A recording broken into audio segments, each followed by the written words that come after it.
So the first thing I'm going to do before I deploy the vCenter operations vApp is going to click on the data center and configure an IP pool.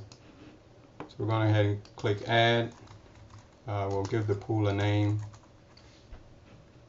configure the subnet.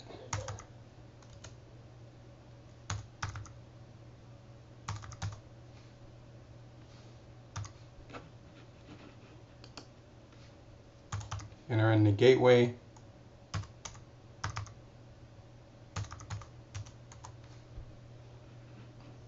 And we'll enable a range with, in this case, we'll just do 10 IP addresses. So as it shows below, you can go ahead and you put in an IP address, and then you put in the number sign and the number of IP addresses you want to have. Go ahead and put it here, and we'll put 10.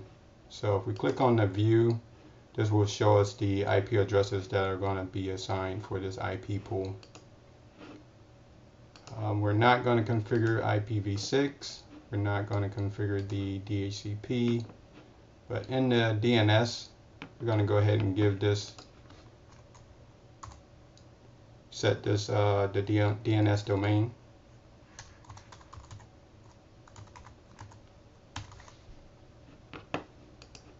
The search path, and a DNS server.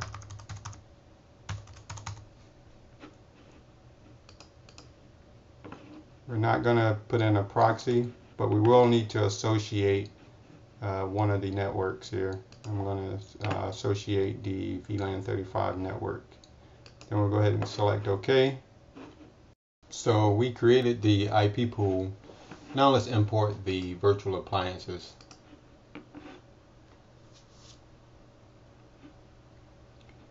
So the vCops, I already have the OVA file set up here, and you can see this is a vApp now because this includes 2 virtual machines. We're going to go ahead and walk through the default steps here. You've imported a virtual appliance before. This is no different. We'll give the vApp a name. As you can see here, we can select the size. This will configure the virtual machines to a particular setting so that it supports a certain number of VMs. I'm going to choose the small setting for this configuration, but you can see it supports up to 1500 VMs, and it's going to configure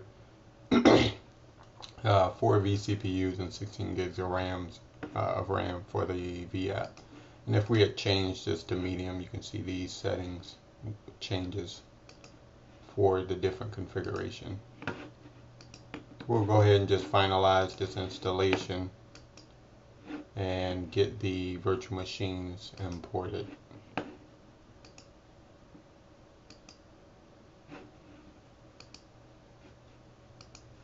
We'll configure the network or the port group that we configured for the IP pool, and we'll select transient, so it'll choose an IP address from the pool.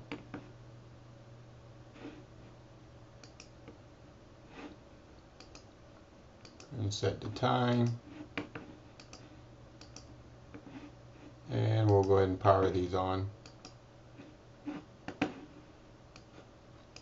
So this will go ahead and create the vApp and install the 2 virtual machines.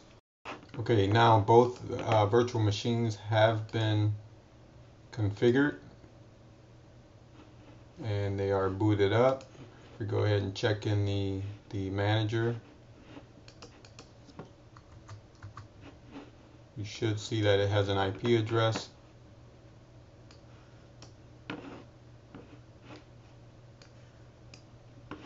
And we can browse to this IP address using your browser and connect to the vCenter operations manager. for the first time here. So once we're in here, the default is admin to log on, and we'll be prompted to go ahead and do an initial setup. So we'll give these a password for the admin and root account.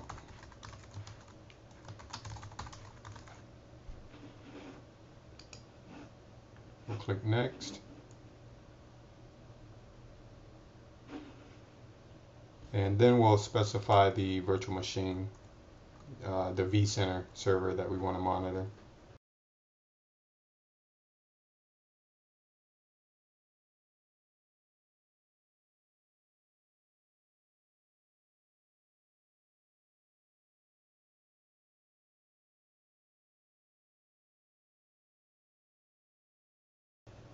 Go ahead and click next.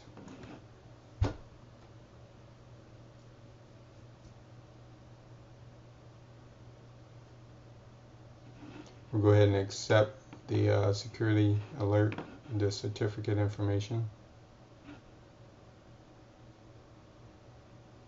And from this screen here, we can see that there was another vCenter Ops server that was out there, and it's asking if we want to import it. So if we wanted to import the information from the older version of Operations Manager, we could from here. In this case, I'm not going to. I'm going to click next. So there are no servers in link mode here, and we'll just click finished.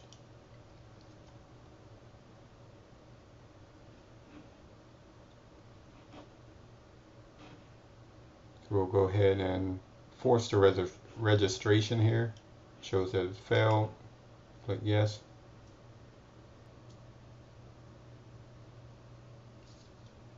Okay, so the wizard is done, so the initial setup has finished. Just be aware that will take a while. You're going to want to let that run.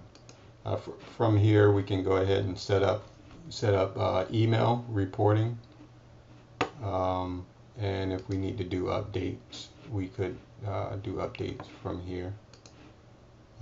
Changing some of the previous information that we put in, if you needed to change the passwords again, we could do that from here as well. I'm going to go ahead and log out since I'm done in this window. We can go ahead and go into Virtual Center now. So I'm going to go into plugins and just make sure the plugin is installed and enabled. You can see here the plugin for the 5.0 version of Operations Manager Operations Suite is installed and enabled. If this does not show enabled, or you don't see the plugin in here, you may need to just X out of or log out of the vCenter console and log back into it. So from there we can go to our home, and we can see that under the solutions and applications we have the vCenter Operations Manager. We'll go ahead and click on that. So hit yes. So the first time we come to the product, if you haven't licensed it, you may get this error message here. So I'm going to go into the license manager and license this product, and then come back and reload. Okay, so I've licensed the product, and I'm going to go ahead and reload. And this time it should pop up with the initial dashboard for vCenter Ops. And as we see, it's loading. So this is the initial screen you're going to get when you first open up your vCenter Operations Manager. There's not going to be much data in here, so you will need to give it some time to populate the data, start getting some trending, and be able to formulate some analysis or analytics from the data that it's collected over time.